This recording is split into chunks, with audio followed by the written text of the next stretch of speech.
going out to smoke, you know, smoke a little pot, and we'd come back to class. And we'd keep doing this, and we thought this was a joke. At home, in a Seventh-day Adventist Christian household, you can imagine that there were a lot of rules. And there were things that I wasn't allowed to do, but I decided that, hey, I'm going to do them anyway. And my parents would not have that. They said, you're getting old enough to the age where you can pretty much almost move out and be on your own. If you're going to continue to do this in our house, we're not having it. It's about time that you find a place to live besides here. And I wanted to hear those words. That was like music to my ears because I didn't want to live in my house. There was too many rules for me to follow. I can't live here. I can't even go to my friend's house if I want. I can't do anything. And when all of these things were just weighing down on me, I said, I can't do it. I'm leaving. And I left my home, my foster home, and I ran away from home, and I said, I'm going to survive on my own. Usually when you leave home, you have a plan of some sort. Maybe you have a car, a job, an apartment lined up. Maybe you have, you know, some kind of financial stability. I didn't have anything. I just had like a part-time job. And I said, it's okay because you know what? I'm going to save. I'll save up money, get an apartment, and, you know, I'll be set. I can do this. I don't need to go back. I was stubborn, rebellious, and naive. And I took life for granted. And even though I knew I could come back home, that my parents would allow me to come back, since I was so hard-headed, I said, I can't come back. They'll be able to say that they were right if I come back. So I said, I'm going to continue to be stubborn, and I'm going to stay out. I'm never coming back home. Things went downhill from there, as you can imagine. No plan, no God. I had said, I don't need God. I don't need to go to church. I'll find this God thing all on my own when I'm ready. And my life quickly took a downward spiral. Before maybe a year was out, I was homeless, expelled from school, not talking to my family, going in and out of jail, in court, and getting into trouble. And the whole time, the Lord, He didn't leave me. I'm the one that left. Mind you, church. God doesn't leave you. We leave God. And the whole time, I'm mad at God. I have the nerve to say, God, why is this happening to me? Why does this have to happen to me? And I knew what I needed to do. The worse my life got, the more evident it came. And the Lord kept impressing upon my heart, come back to me. Come back to me, my child. And a series of events happened where the Lord was strategically working behind the scenes in my life, unbeknownst to me. And people started coming into my life that were able to help me. And I remember the first time when I was buried alive in sin, that somebody made a breakthrough to me. And it was a breakthrough that I wasn't ready for, and it made me very uncomfortable. Who here has had an intervention done on them, or has done one on somebody else? An intervention is where somebody who's has a problem, maybe with drugs or alcohol or something, maybe even gambling. An intervention is where the family sits them down and they talk to them, and they basically say, you need help. We want to get you help for your problem. You have a problem. The first time someone ever said that to me was a friend, and she said straight up to me in my face, Kyle, you're a drug addict. You're an alcoholic. You need to get help. And for me being so denying, I said, are you serious? You're saying that I'm a drug addict? Look at you. And I tried to just flip the script onto her. I didn't want to take ownership of being a drug addict. I said, I'm not a drug addict. If I'm a drug addict, then what are you? And I turned the whole page back, and I didn't listen until more people started saying it. And they said, Kyle, you really need to get help. You know, and I had to hit a flat bottom for me to just finally wake up. And I remember one day I was in the mall and I was talking to a friend from school. And I don't know, for whatever reason, they had a Bible and they were reading it. And I was like, I never expect this person to have a Bible. And I went up and I started talking to him, and we started talking more, and stuff started to come back. And I started remembering, hey, Kyle, you used to pray every day. You used to study and read the Bible. Why don't you do those things anymore? And I said, you know what? Yeah, I'm going to do that. And I said, you know what? No matter what, I'm going to start this routine and regime to be able to get back in it.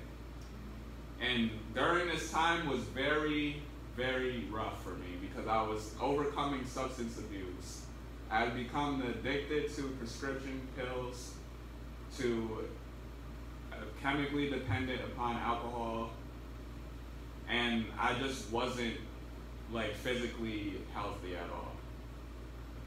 And drugs and alcohol started to take its toll on me little by little. When I started to get back into the Word, though, that's when a lot of problems started coming up because the devil didn't want to let me go. He wanted me to remain buried alive in the sin that I was in, and he did not want me to get out.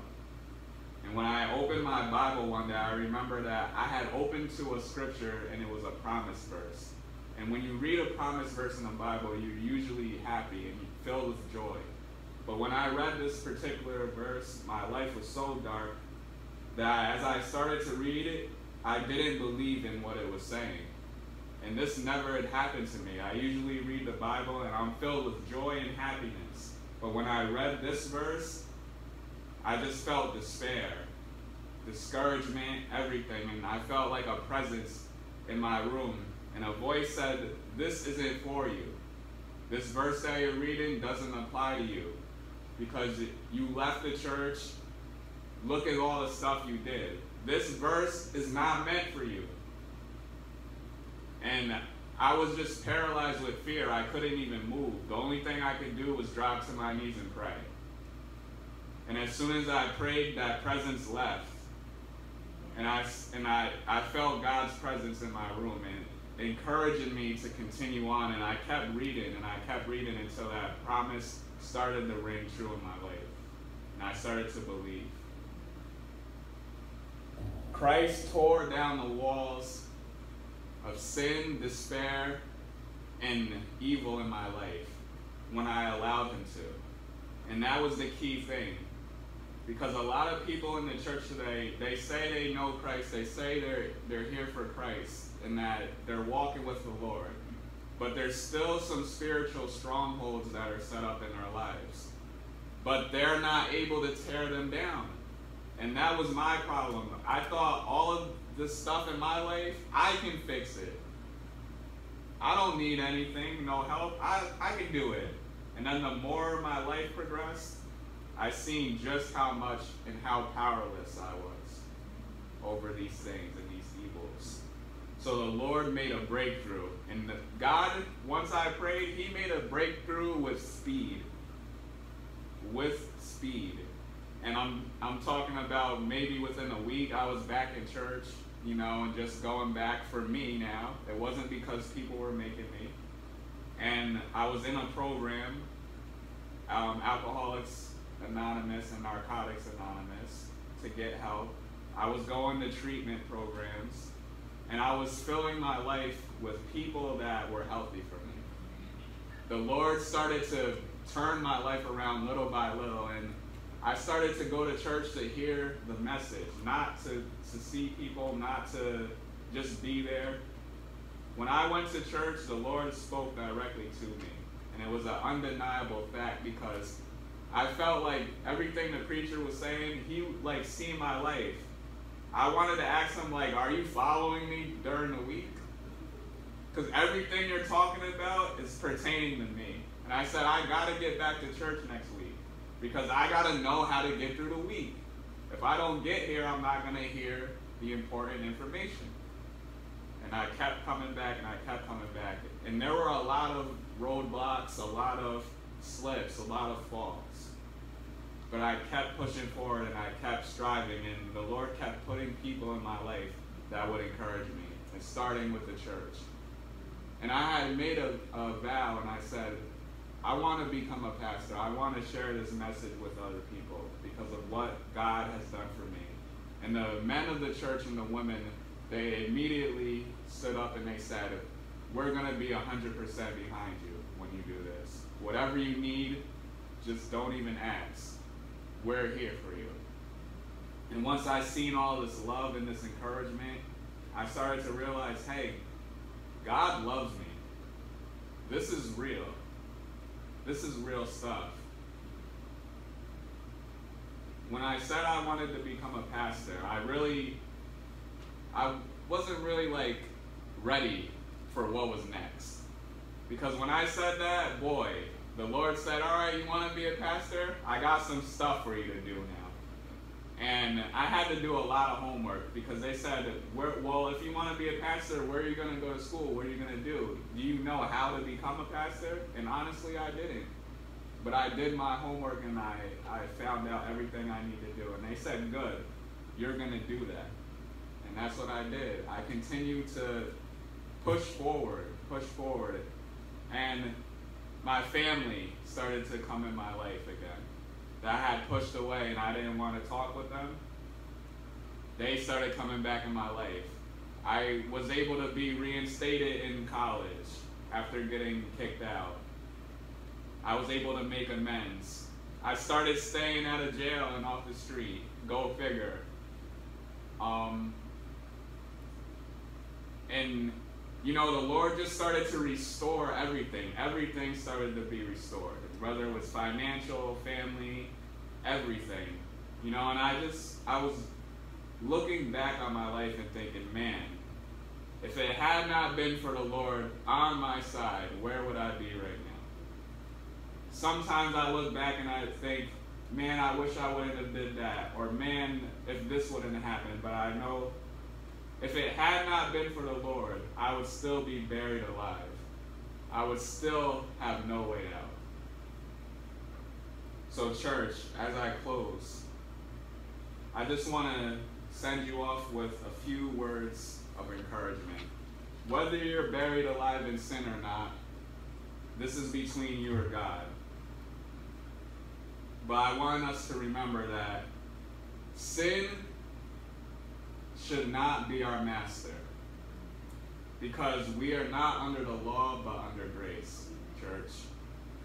For me, I was trying to obtain God's favor by works. I was trying to get God's blessings by the things that I do, and I realized I can't do it. I need to let Christ lead my life. I need to let Him take charge. I need to let Him delete the sin from out of my life. There's nobody else that can do it. And the more that I try on my own, the further away I get, and the happier Satan gets, because he knows I'm on his ground, in his territory. But I'm thankful that God is greater than the devil, his whole kingdom. And I just pray today, church, that I will continue in the Lord's work. I will be honest with you guys. There's many times where I get discouraged. There are many times where temptations arise. The devil doesn't want me to do this. But God is greater. And if this is His plan for me, I know I shall succeed. And I'm going to continue to do that work. And I know that with the prayers of the church, the encouragement, and continuing in the Lord's love, I'll be able to do that. I hope something that I've said this morning has helped somebody in some way. And I pray also that any needs in the church that we have would be met, and that we continue to share God's love with others. Thanks.